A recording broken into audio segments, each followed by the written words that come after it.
выплате компенсаций населению за утраченное жилье.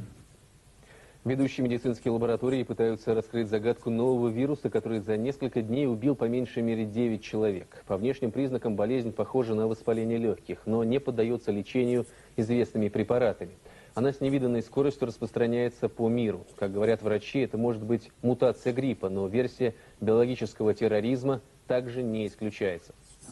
Тяжелый острый респираторный синдром, атипичная пневмония – все это названия, распространяющиеся сейчас по миру болезни. Однако чаще них употребляется другое – вирус-убийца. Первый случай заражения был зафиксирован на юге Китая. Это произошло в конце февраля.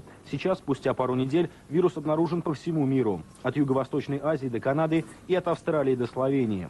По подсчетам Всемирной организации здравоохранения, в инфекционных отделениях находится более 500 человек. Некоторые в критическом состоянии, пока врачи не могут им помочь. Ни один из существующих антибиотиков пока не справляется с болезнью.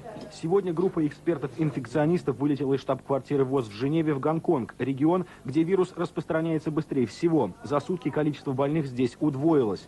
Медикам предстоит квалифицировать его и сравнить с пробами, взятыми у больных в Европе и Америке. Сейчас в столице Словении, Любляне, врачи борются за жизнь 40-летней женщины, недавно вернувшейся из Вьетнама. В Израиле госпитализирован мужчина, побывавший в Гонконге, а в Германии в больницу помещен сингапурский доктор, который летел домой и почувствовал недомогание в самолете. По словам представителя Всемирной организации здравоохранения, вирус распространяется через людей, путешествующих на самолетах.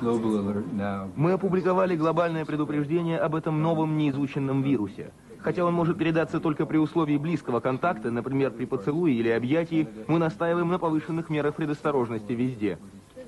Я узнала о вирусе из новостей. Я даже собираюсь отложить деловые поездки из-за этой болезни. Мой врач посоветовал мне не снимать маску даже дома. Болезнь проявляет себя высокой температурой, кашлем и затрудненным дыханием. Инкубационный период колеблется от 2 до 7 дней.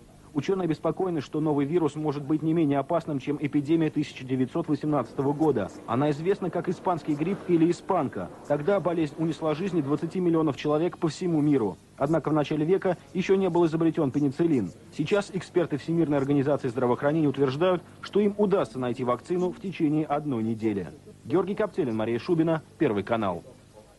В России в международных аэропортах введен усиленный санитарный контроль. Под особым вниманием пассажиры, прибывающие из Азии. По давно сложившейся практике все авиарейсы в Россию из неблагополучных стран обследуют эпидемиологи. В каждом аэропорту с международным сообщением есть санитарно-контрольные пункты. Несколько дней назад они были оповещены о новой неизвестной инфекции. Бортпроводникам рекомендовано проявлять настороженность в отношении пассажиров с признаками острых респираторных заболеваний. Инструктаж экипажа, стюардесс, работников аэропорта. И, естественно, это опрос на предмет симптомов, на предмет контактов. Первым на борт самолета, который прилетает из Юго-Восточной Азии, прибывает санитарный работник. Он дает добро на выход пассажиров только в том случае, если экипаж официально заявляет, что больных в салоне нет. Зарегистрированных случаев, дай бог, еще не было. Возбудитель заболевания до настоящего времени не выявлен. Лабораторные исследования продолжаются. Несколько дней назад Всемирная организация здравоохранения выступила с первым за последние 10 лет предупреждением об опасности для авиапассажиров. Однако в настоящее время ВОЗ считает нецелесообразным вводить какие-либо ограничения в аэропортах, но при этом настойчиво рекомендует усилить эпидемиологический надзор. Минздрав России рекомендует всем, кто в последние 2 недели вернулся из Гонконга, Вьетнама и соседних государств, при обнаружении у себя симптомов гриппа обязательно обратиться к врачу. Иван Евдокименко, Марат Хабибуллин, Первый канал. Это все новости дня. Хроника